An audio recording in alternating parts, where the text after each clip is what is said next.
नमस्कार साथियों, सिरोही मुख्यालय से 10 किलोमीटर के दायरे में सिंदरत गांव संघर्षशील और इस छोटे गांव से उभरता हुआ लीडर जो हमेशा सुर्खियों में रहता है, किसी पीड़ित को न्याय देने के लिए इनके निवास स्थान पर आए हैं हेमंत पुरोहित। का धन्यवाद कि आप मुझ जैसे छोटे से कार्यकर्ता के द्वार तक पहुँचे हैं। ये मैं जितना जागरूक हूँ उससे भी 100 गुना जागरूक आपका चैनल है।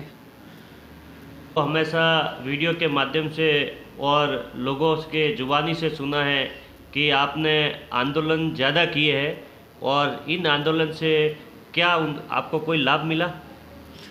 मुझे तो आंदोलनों से लाभ नहीं मिला, पर जिनके लिए मैंने आंदोलन किए उनको ज़रूर लाभ मिला है। मैंने विधानसभा के चुनाव लड़े स्थानीय के मुद्दे पे कि सिरोही विधानसभा में सिरोही जिले के जाए जन्मे को टिकट मिलना चाहिए जो विधानसभा का। तो मैंने चुनाव लड़ा तो उसका परिणाम मुझे तो नहीं मिला, पर स्थानीय लुम्बा राम जी चौधरी को यहाँ से लोकसभा का टिकट मिला और वो विजय भी हुए।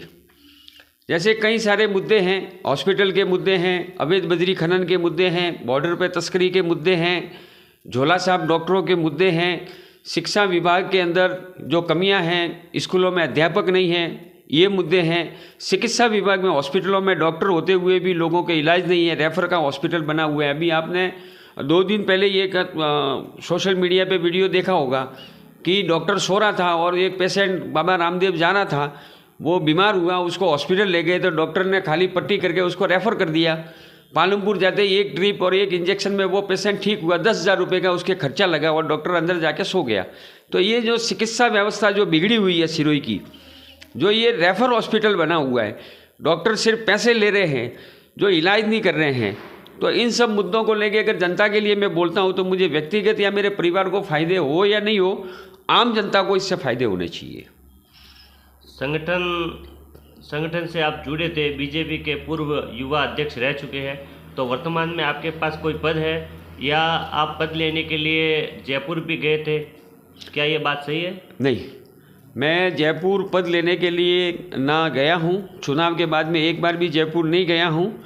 संगठन ने मुझे कई बार बोला भी है, पर कुछ मेरी शर्तें हैं कि जो जनप्रतिनिधि हैं, यहाँ के जो विधायक हैं, माननीय मंत्री जी हैं, प्रधान हैं, प्रधान पे तो आपके कितने आरोप लग रहे हैं।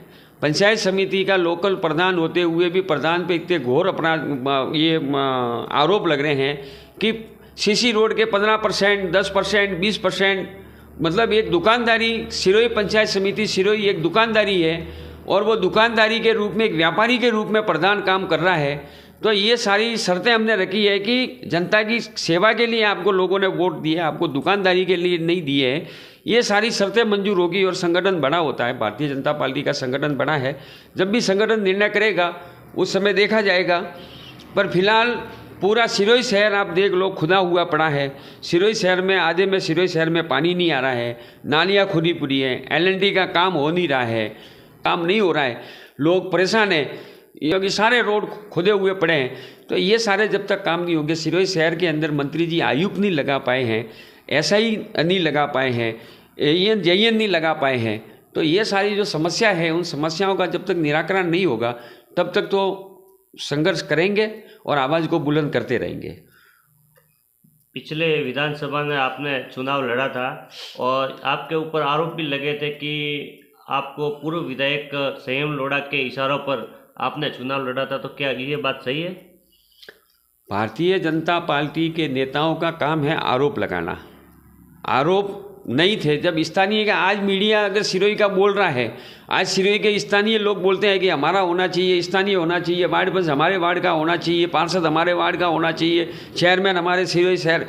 ये स्थानीय के नाम पे क्रांति थी और वो मैंने अपने स्वयं के विवेक से जो काम किया था।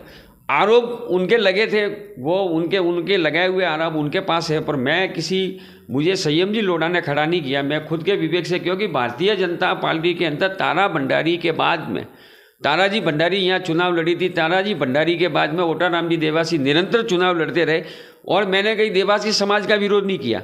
मैंने ये कहा कि सिरोही जिले के अंदर भी देवासी समाज के खूब सारे टैलेंटेड युवा हैं, पढ़े लिखे युवा हैं, तो हमारे सिरोही जिले के देवासियों को मौका मिलना चाहिए, ना कि पाली जिले के देवासियों को यहाँ मौका मिलना चाहिए। ये मेरी मांग थी। सभा में जिस प्रकार ये चोरी प्रकरण लूट डकैत हुए तो उनका भी आप आवाज़ बन के सिरोही मुख्यालय पे? बिल्कुल। जावाल, बल्लू, कालंदरी, आपके सिरोही सदर, पालड़ी एम, पिंडवाड़ा और आपके आबू रोड के अंदर तो 007 गैंग सक्रिय है, जो गैंग खुले तौर पे लूट करती है। और 007 गैंग इतनी सक्रिय है कि वहाँ आपके 8 बजे के बाद आबू रोड, मावल, रेवदर रोड पे आपके जाना मुश्किल है। रोज़ गाड़ियों पे पत्थरबाजी हो रही है।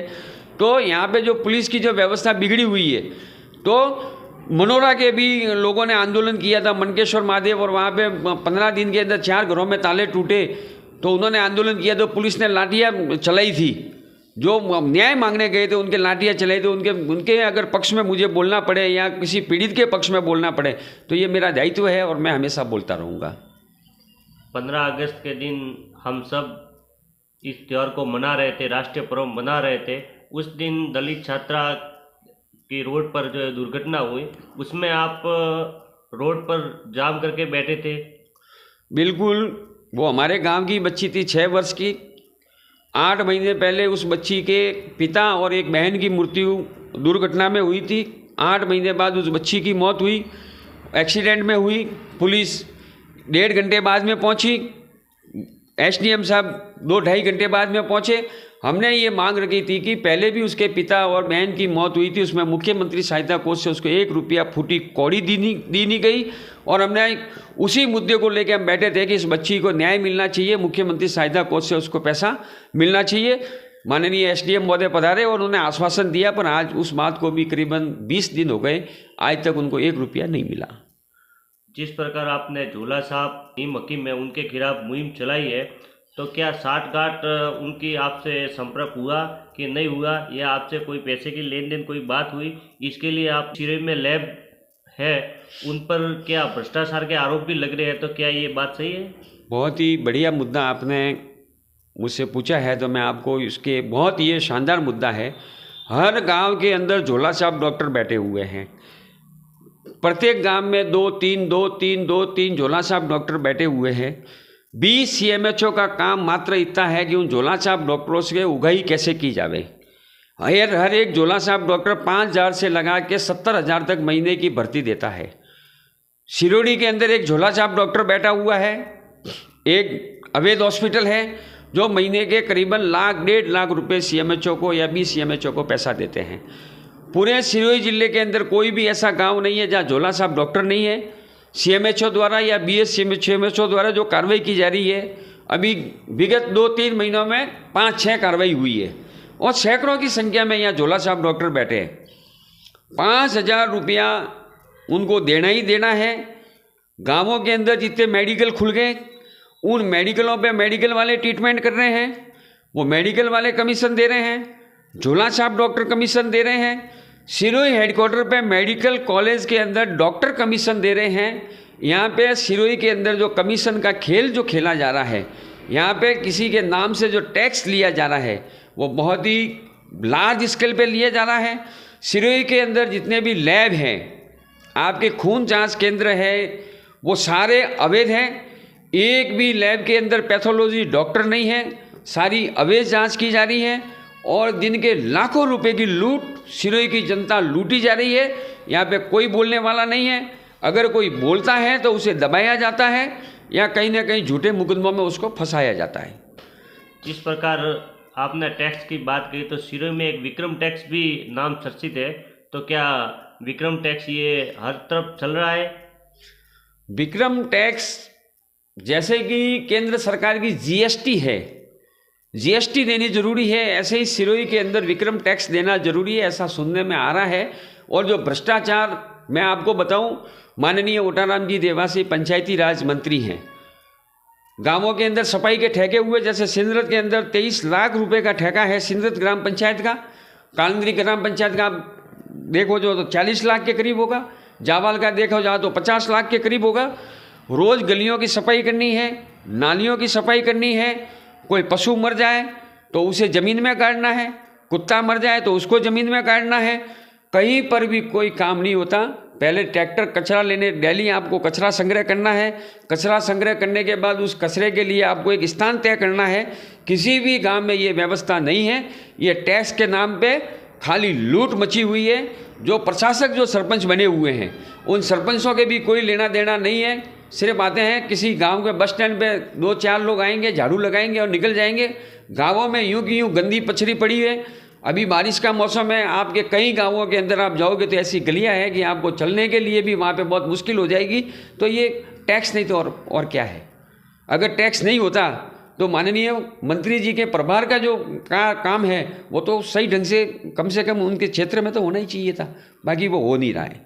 वर्तमान में राजनीतिक पार्टियों में भाई प्रतिभावाद, धृतराष्ट्र इस प्रकार जो चर्चा में चल रहे हैं, तो क्या ये इससे राजनीति गर्भ में जा रही है या फिर उनको जो विरासत में मिली है ये यही चलती रहेगी? राजनीति के मायने बदल गए। राजनीति अब राजनीति नहीं रही है। राजनीति एक व्यापार हो गया। राजनीति सेवा नहीं। अभी तो पहले तो राजनीति के अंदर सेवक के रूप में काम करते थे, अब सेवक नहीं, अब मालिक बन गए, व्यापारी बन गए और व्यापारी के रूप में काम करते हैं। सारी पार्टियां कॉरपोरेट बन गई, सारी कंपनियां बन गई और वो कंपनियां अब काम कर रही हैं। अभी कार्यकर्ता की कोई वैल्यू नहीं है। जो निष्ठावान और ईमानदार कार्यकर्ता है वो बेचारा वहाँ का वहीं बैठा हुआ है। चापलूस और जो निठल्ले लोग हैं वो पदों पे आसीन हो गए। तो आप ऐसे ही आरोप लगाएंगे, भ्रष्टाचार खिलाफ की आवाज़ उठाएंगे या फिर राजनीति का पल्लू पकड़ के आप भी उनके पीछे जाएंगे? बिल्कुल नहीं, मेरा कभी स्वभाव ही नहीं रहा। मैं 2 बार युवा मोर्चा का जिला अध्यक्ष रहा। करीबन 8 साल तक मैं सिरोही जिले का जिला अध्यक्ष रहा युवा मोर्चा में। मैं नेशनल हाईवे अथॉरिटी का मेंबर रहा, पर मैंने हमेशा टोल के लिए भी मैं अथॉरिटी का मेंबर था तो मैंने टोलों के लिए भी आवाज़ उठाई। मैंने सिंदर टोल के लिए या मैंने 2 बार मैंने बंद करवाया हुआ है। माननीय सांसद महोदय लुम्बाराम जी ने भी बंद करवाया उसको 2 बार। उनके साथ में जब मैं पार्टी में था तब मैंने काम किया हुआ है। और कतई ये विचार नहीं है कि जनता के मुद्दों को कुचल के मैं आगे बढ़ूं, ऐसा मेरा विचार आज तक नहीं है। सिरोही जिले में जिस प्रकार ओटाराम जी देवासी मंत्री उनके पुत्र की जो एंट्री हुई है जिला क्रिकेट संघ अध्यक्ष के रूप में, तो यहाँ पर स्थानीय का हक तो छीना ही गया है और साथ ही जिस प्रकार क्रिकेट का जो बाधा उत्पन्न हुई है, जिस प्रकार उन खिलाड़ियों को जिस महिला क्रिकेट टीम गई थी तो मात्र 4 रन पर आउट हुई, 2 रन ही बना पाए थे, 2 वाइड के मिले। तो इससे क्या अपनी प्रतिभा के लिए ये खेल है या फिर उनको मौका नहीं मिल रहा या फिर नेताओं के इशारों पर ये सब हो रहा है? सिरोही जिले का ये दुर्भाग्य है कि यहाँ पे सिरोही क्रिकेट संघ एसोसिएशन के अध्यक्ष श्री विक्रम जी देवासी हैं। ये हमारा दुर्भाग्य है। सिरोही के अंदर क्या टैलेंट कम था जो उनके पिताजी यहाँ विधायक के चुनाव लड़ते हैं, बेटा आके यहाँ क्रिकेट संघ का अध्यक्ष बन जाता है और अध्यक्ष बनने के बाद भी परफॉर्मेंस के नाम पे शून्य है। अभी महिला टीम गई थी, आपने जैसे बताया, ये पूरे राजस्थान की सुर्खियाँ बनी ये खबर। सिरोही जिले की नाक कटी, 2 रन वाइड के मिले, 2 रन रानी बच्चियाँ बना पाई। और ये प्रतिभाएं जो हैं वहाँ पर भी सिफारिश से टीमों में ली गई बालिकाएं थी। जो प्रतिभाएं थी वो घर पे बैठी रही और ये हक जो था सिरोही क्रिकेट संघ का, ये सिरोही के स्थानीय युवा का हक था। उस युवा के हक को बिल्कुल कुचलते हुए विक्रम जी देवासी ने ये पद लिया है, जिसका मैंने पहले भी विरोध किया था और मैं आज भी उस बात का विरोध करता हूँ। जिस प्रकार हमारा सवालों का बेबाक जवाब दिया गया, राजस्थान के उभरते नेता है, सिरोही जिले सिंदरत के हेमंत जी है और जिस प्रकार दक्षिण भारत में मारवाड़ियों को भगाने का काम शुरू हो चुका है और महाराष्ट्र में हिंदी भाषियों का विरोध शुरू हो चुका है, इसी तरह ठीक जैसे ही स्थानीय को तवज्जो देना और बाहर जो यहाँ पर अपना हक छीन रहे उनके खिलाफ जो आवाज़ बन के एकमात्र नेता है हेमंत जी पुरोहित। धन्यवाद। जन जागरण चैनल से नटवर सिंह। जय हिंद।